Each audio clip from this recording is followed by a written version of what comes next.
श्री शिवाय नमस्तुभ्यम। दोस्तों, जय महाकाल।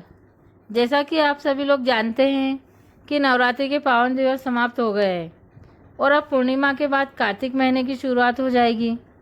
तो मैं पूज्य पंडित प्रदीप मिश्रा जी की शिव पुराण की कथा, जो कि नागपुर में शिव पार्वती कथा चालू थी, उसी में उन्होंने दशहरे के बाद की पूर्णिमा से पूरे कार्तिक माह और माह के अंत के कार्तिक पूर्णिमा तक बहुत ही सुंदर और सटीक उपाय करने हैं। यह उपाय उन्हीं की कथा से और एक एक शब्द पूज्य गुरु जी की कथा से लिया गया है। और यह कथा सुनिए तो आपको कथा में से उपाय बहुत ही अच्छे से समझ पाएंगे, जिससे आपको उपाय करने के बाद उनके फल का भी महत्व मालूम होगा। तो आइए हम जानते हैं इन पावन पवित्र कार्तिक महीने में आप सभी को क्या करना है। जैसा कि आप सभी जानते हैं कि कार्तिक महीना विष्णु भगवान का समर्पित है। तो कथा इस प्रकार है। भगवान शंकर को शमी पत्र, बेलपत्र सुख देने वाले हैं। जैसे तारकासुर को मारने के लिए भगवान सदानंद कार्तिकेय प्रकट होते हैं।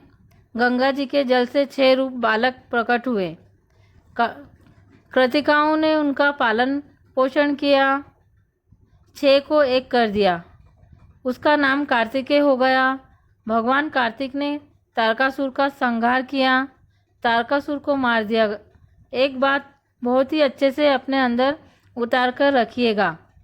शरद पूर्णिमा से लेकर कार्तिक की जो पूर्णिमा आए, उस बीच में कार्तिक महीने की जब शिवरात्रि आए और प्रदोष व्रत आए, ये उन लोगों के लिए है जो 1 रुपये कमाते हैं, 1.25 रुपये खर्च करते हैं।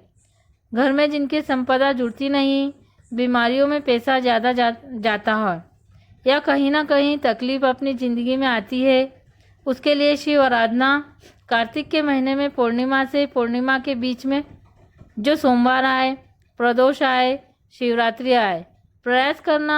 अगर बहुत कष्ट की ज़िंदगी चल रही है तो शिवरात्रि, प्रदोष और जितने सोमवार पड़ रहे हैं कार्तिक में, 4-5 जो सोमवार पड़े, उसमें एक बेलपत्र अशोक सुंदरी वाली जगह पर और शमी पत्र देवादिदेव महादेव के ऊपर, ये 2 जगह पर अवश्य चढ़ाएं।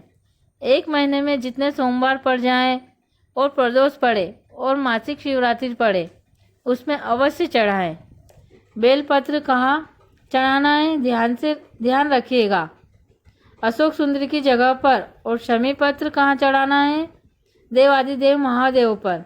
बस इतना ही दोस्तों। यह उपाय कार्तिक माह में करके अपने जीवन को सार्थक कीजिए और मेरे देवादिदेव महादेव के हो जाइए। बस इतना ही। और भी कार्तिक माह के उपाय और कथा जानने के लिए मुझे फॉलो कीजिए।